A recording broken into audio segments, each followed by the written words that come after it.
Good evening. This is Dr. John Bennett broadcasting from Miami. We have another in the series of Parkinsonism hangout educational videos with Dr. Abdul Rana. He's a world-renowned Parkinsonism educator. And he's here tonight to talk about the autonomous system in Parkinsonism. Good evening, Dr. Rana. Good evening, Dr. Bennett. How are you this evening? Very good. I'm glad it's not snowing down here. Okay, I'll start off with a question. This is a relatively short video. How is the autonomic nervous system involved in Parkinsonism generally? The involvement of autonomic nervous system in Parkinson's, it starts becoming more obvious as the disease progresses. In the beginning of onset of disease, the involvement of autonomic nervous system may not be obvious, although it may start in the preclinical stages. The autonomic nervous system is very vulnerable to alpha-synuclein pathology in Parkinson's.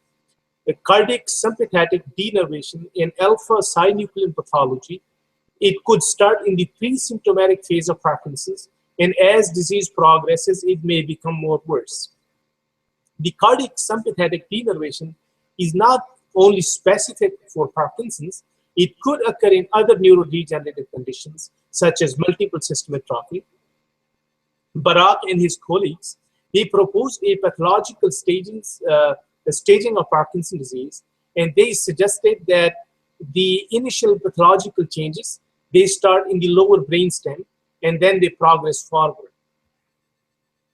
The cardiac sympathetic denervation, it may start before the alpha-synuclein deposition at the other sites.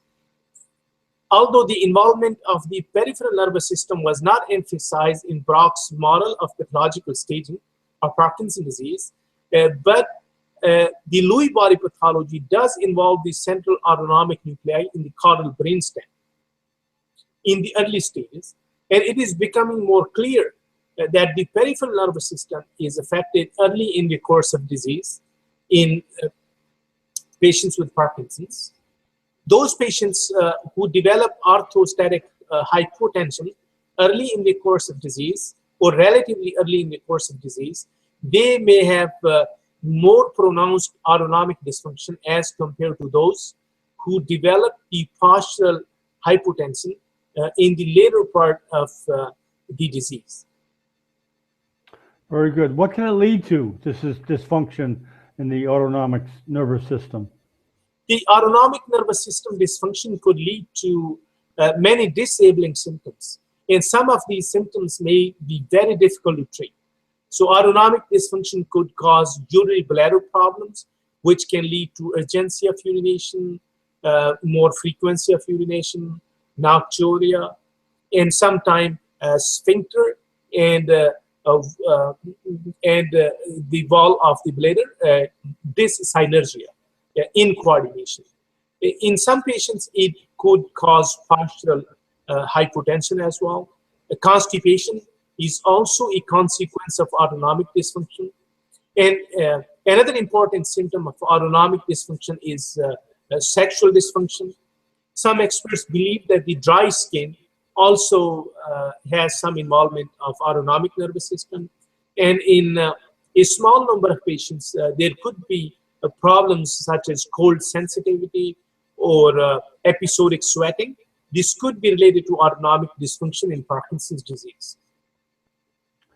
Okay, that quickly sums it up for generally how is the autonomic nervous system involved in Parkinsonism. Any last thoughts before we close this?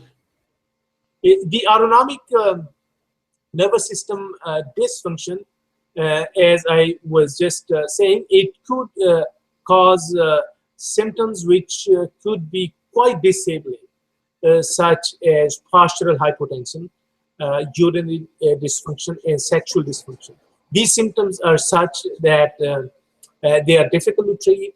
They are found in most of patients with Parkinson's disease, and they do get worse as the disease progresses. And it could be a challenge to manage these symptoms. Very good.